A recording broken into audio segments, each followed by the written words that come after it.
Hey everybody, this is Deb with Truthification Chronicles, and I found something on the Committee on Homeland Security site. Well, actually I found it on Twitter, and then I found it again here just to confirm. So yeah, let's get looking. Now this is currently run by Representative Benny G. Thompson, who is a Democrat. And the ranking member is a guy named Mike Rogers. It is not Admiral Mike Rogers, but it's Mike Rogers. So, yeah, let's go on. Well, guess what? Thompson Rogers demand 8chan owner appear and answer questions on site's extremist content. Today, Representative Benny G. Thompson, chairman of the Committee on Homeland Security, and Representative Mike Rogers, ranking member of the committee, sent a letter to Jim Watkins, the owner of the website 8chan, to request that he appear before the committee to answer questions on what is being done to address the proliferation of extremist content on his platform. According to media reports, the killer who carried out the August 3rd domestic terrorist attack in El Paso, Texas, posted a manifesto describing his anti-immigrant white supremacist beliefs on 8chan. And funny, he posted it after the police already had stopped him. Yeah, that's really kind of interesting how he did that. Well, I wanted to show you this cartoon that Ben Garrison did. Yeah, he's a channer. Yeah, he likes to hang out on the chans. It just kind of like, we're pretty sure he hangs out there. Let's just say it that way. Anyway, well, he's not hanging out there right now because 8chan is down.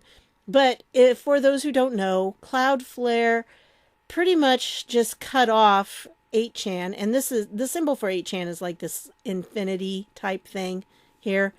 And for those who don't know, 4chan is usually referred to as half-chan. 8chan is quite often referred to as infinity-chan. So, yeah, if you hear those terms, that's what they're talking about. But I wanted to show you that because, yeah, free speech is just bleeding out. That's what they're trying to do because really that's what 8chan was. It was real free speech where there weren't guidelines, and there weren't people hovering over you telling you that you weren't politically correct and deleting your post just because they didn't agree with you. So that's the deal with 8chan. And, Ben Garrison always does some really good posts, and I thought that one was particularly interesting. Okay, well, this letter we're going to talk about that I showed you they sent out, they posted it on the House Homeland Security Committee Twitter feed, which I thought was kind of interesting that they did it that way, and I'll tell you more about that when I read the letter to you. But that came out on the 6th, August 6th. Okay, and Jim sent him something back on the 6th. Now remember, Jim Watkins is the guy who owns 8chan right now. Now the guy who created 8chan is Frederick Brennan. That's this guy over here. Notice I'm not following him. And Jim Watkins, though, is the guy who currently owns it.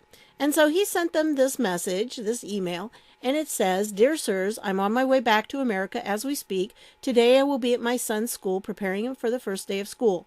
Then in the evening I will be on a plane to someplace in the United States. I will be making several transfers on the way. I am always available to talk to you by telephone. Rest assured, I am not an extremist. My telephone should work worldwide. You may call me at," and of course they blanked out the number there, "yours truly, Jim Watkins."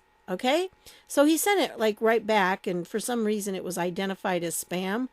So he put at Homeland Dems, and he says, "Just making sure you received it."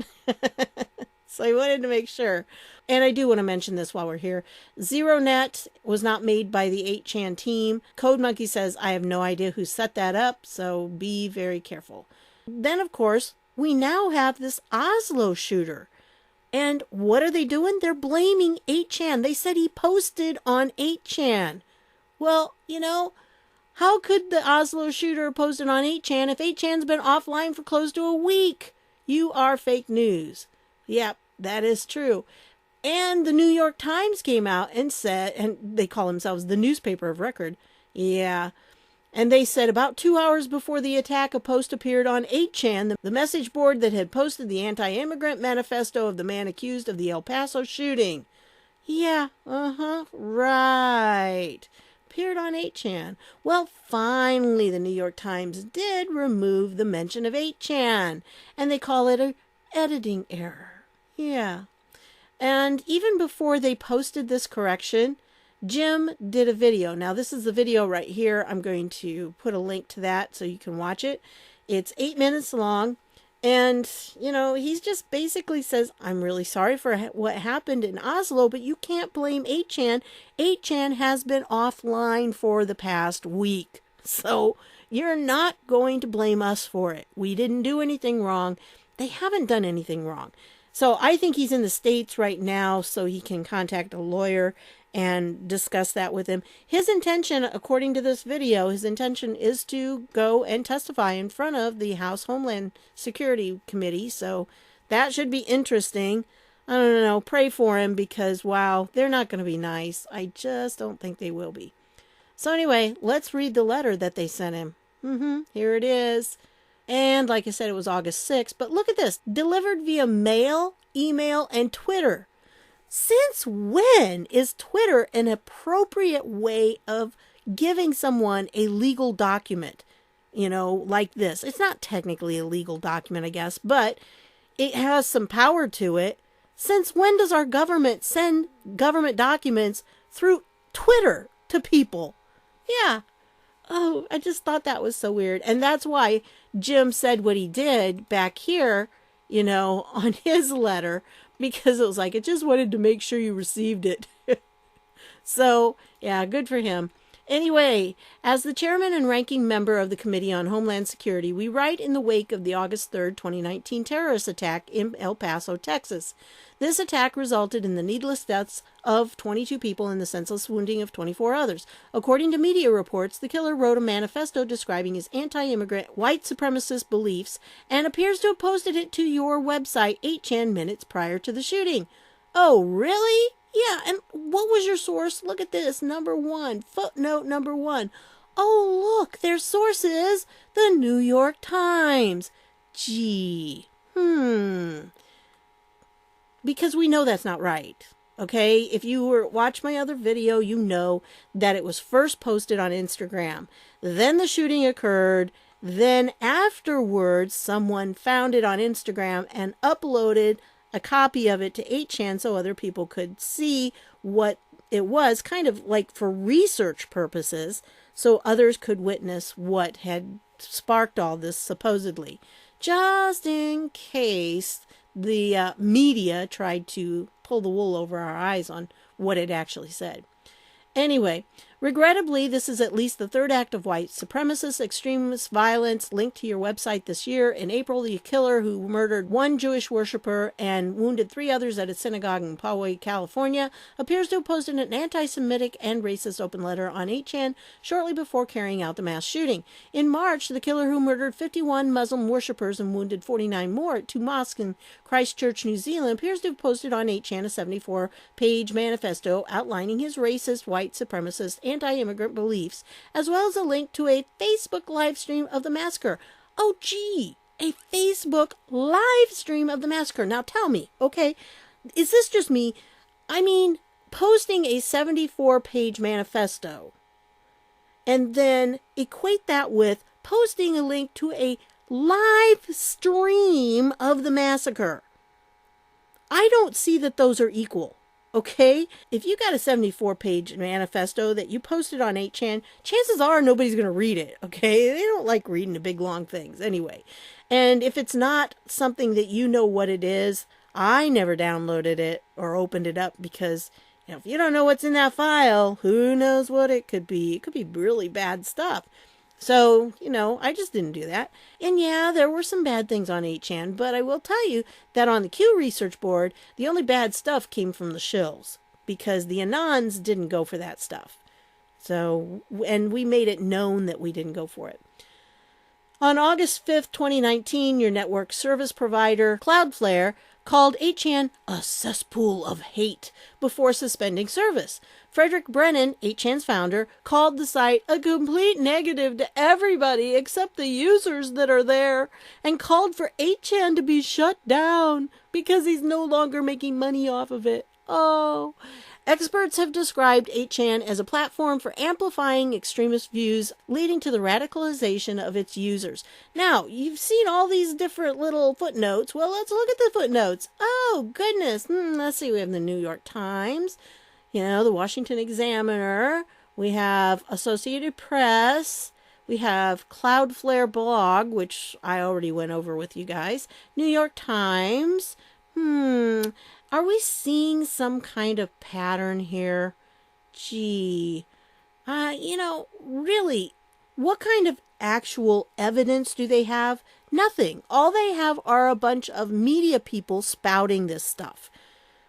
So, anyway, it goes on. Americans deserve to know what, if anything, you, as the owner and operator, are doing to address the proliferation of extremist content on 8chan. To that end, the Committee on Homeland Security respectfully requests your presence to provide testimony regarding 8chan's efforts to investigate and mitigate the proliferation of extremist content, including white supremacist extremist content, on your website. Okay, now, they set up here Facebook. Okay, it had a link to the Facebook live stream. So, do you see Facebook on this anywhere? Oh, they didn't seem to invite Facebook to come and talk to them about this issue. Gee, I wonder why not. Because Instagram is owned by Facebook, so they could not only get Facebook in there for that Christchurch shooting, but they could also ask about this. Because Instagram is where it was originally posted. Very interesting. Well, anyway, it's signed by these two guys, and of course, here it's like, please provide us with your current physical contact information so we can call and bug you. Anyway, he gave him his phone number. They should be able to contact him. And as far as that video said, Jim's planning on going in there and, facing the lions. I'm not sure I would. I don't know the status of this Mike Rogers guy. I really don't, because he seems to be in agreement on this. And that kind of bothers me. But again, it's one of those things where there's a law with these social media platforms where they're not considered publishers. And like Facebook can't be held liable for posts that people post to Facebook, So they can't be sued for those posts, as I understand it, according to this little law that's carved out just for them, which makes them special. Okay? But it's on the condition, too, that they aren't acting as a publisher. Now, see, the reason they're mad at Jim Watkins over 8chan is because he's actually not being a publisher, which means he's not censoring what people post. But when you have places like YouTube and Google and Facebook, then yes, they are censoring it. So they are acting in a lot of ways like a publisher. So if they're going to act like publishers, shouldn't they be held responsible like publishers? Because you can sue a publisher for things they publish. So they're going to have to decide which side of the fence they're on. And with 8chan, they've been solidly on the non-publisher, the platform site is what it's called, the platform versus the publisher. And so they've been solidly on the platform side. And now Congress is yelling at them because they're on the platform side. Whereas you've got these people like Facebook and Twitter and, YouTube and those, where they're making all these decisions and censoring all of this content. So they're acting like publishers, but they're still trying to have the immunity that comes with the platform side. So it's really, in some ways, an ironic thing that the one they're targeting is the one that is truly acting as a platform and it's not stepped over that publisher line. But they won't take on the people that are crossing over that publisher line every time you turn around. So I wanted to show that to you. I wanted to share it with you because who knows when it's going to be. But as far as I know from that video, Jim seems to say that in this video, he is going to show up and he's going to contact him. But I think actually the reason he's in the States right now is because he's talking to a lawyer, because he wants to find out what his options are and what he can and can't do. And if he needs to have a lawyer, go in with him. So could be a rocky time for Jim there keep him in your thoughts and prayers. And yeah, poor Jim. And, we'll see what happens. I think it will be interesting. This just took me by surprise that the New York Times did that and blamed 8chan. And for those of you who may not have thought 8chan was being targeted specifically, yeah, you need to think again. And I think the major reason it is because a lot of people attribute Trump's success in the 2016 election to 8chan. They think that 8chan really helped out quite a bit. And they're afraid, I think, that 8chan will do the same thing in 2020. So that, and of course, they're opposing the 17th letter of the alphabet, right? So they want to shut him up so he can't post anymore. I don't know. We'll find out what happens. And last of all, I wanted to mention just a couple things about Jeffrey Epstein. Yeah, I've been watching everything that's going on and Twitter. I've been trying to keep up with some of the different thoughts on there. It's amazing me how many different conspiracy theories there are out there right now. And so I've heard reports that there were guards who were present who noticed that the guards that were there were removed for 3 hours while there was a maintenance crew that came in. There's also reports that from supposed guards inside, again, they're not giving their names, so you can't tell. They're really anonymous sources. So you have to kind of take them skeptically until we find out otherwise. But they have said that they witnessed Jeffrey Epstein being taken out in a wheelchair and put in a transport van, which is unusual because transport vans don't come in on the weekends. And the van was not signed in or signed out, so that was unusual too. That's a possibility. I've heard people say that they saw him disembark heavily guarded from a military plane in Germany. So that's a possibility too. I don't know what the truth is, but I do know that today, this is Monday when I'm recording this, Monday, the FBI raided Little St. James. So the FBI has been down there gathering all kinds of stuff. That's going to be interesting. I wonder what all they'll find. It will be interesting, right? So, lots of stuff going on with that. I'm not going to take a definitive stance one way or the other. They're on the left, they're saying Russia did it, that Russia killed Epstein to protect Trump, who is their asset. And it's like, well, first of all, you don't need to protect Trump because, he's the one that said he would do whatever they needed him to do against Epstein. He's the one that kicked Epstein out of Mar-a-Lago. He banned him, So I'm not worried about Trump with this because they have like 5 pictures, the left does, and they keep putting the same 5 pictures out. And that's all they have. I had a website that I was going to share with you because it was from like one of those Media Matters organizations, and it had what they were going to do to address this whole Jeffrey Epstein thing.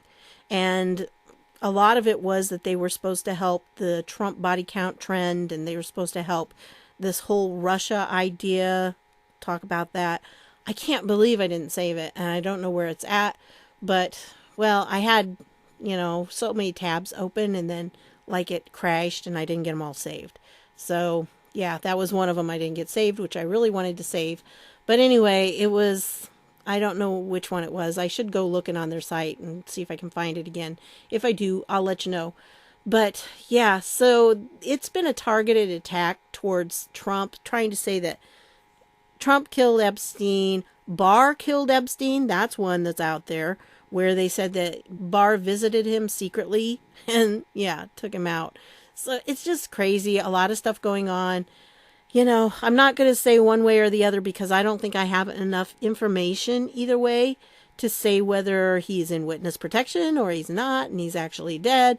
I just know I'm pretty sure, like 95% sure, that he did not kill himself.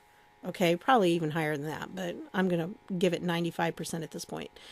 So, and the nice thing about it, that sounds really odd. I didn't mean it to sound odd like that, but one of the good things that happened out of it is that now it's not just people on one side of the aisle questioning what happened to him. It's people on both sides that are saying, I don't know what happened, but it's not what the official story is we've been getting. okay? And I think that's a good thing because it's making people wake up to the fact what we're told officially isn't always true. And I think if we can get that into the idea in the minds of people on the left, they'll start to see, because it's so obvious that, something's fishy about this and it needs to be unearthed. And of course, there are people who blame Barr because his father a long time ago was at a private school and they wanted to hire Epstein, and Barr's father caused some problems. Well, then they caused problems against Barr's father so they could get Epstein in. And they did get him in there. So, there was some bad blood there. And I'm not saying that Bill Barr would do anything vindictive or, like a vendetta type thing. I'm thinking that he just wants to see justice done. And if this guy is really guilty of everything he's done, which I'm pretty sure Barr is convinced of, because I think he's seen all the evidence. I think that Barr just wants to see justice done. And so that's what he's working towards. Anyway, there's just all kinds of the conspiracies going on, but let's see how the dust settles. Because I think the ball is rolling enough that it's going to eventually come out. Barr said at the thing that he spoke at, the law officers thing, that, he was going to see this through, and he intends to find out what really happened. So I think we can trust that he will do that, and that September, things are really going to start rolling in September. I was hoping it would be in August, and something may come out between now and the end of August, but this whole Jeffrey Epstein thing kind of messed things up a little bit, or at least I think the timeline has been altered a little bit, possibly. And Barr did say that he was bringing Horowitz in on this Jeffrey Epstein thing. So that's going to be interesting, too, to see, if Horowitz has some insights because of the things he's already been doing. So that's what I've got for you on this one. I want to thank you for stopping by. And my cat Blackie must be happy because he's purring, and you probably have heard him all throughout this. So anyway, he's going to hopefully leave me alone, probably now that I'm done, but that's the way it works. So I want to thank you for stopping by, and I will see you all later.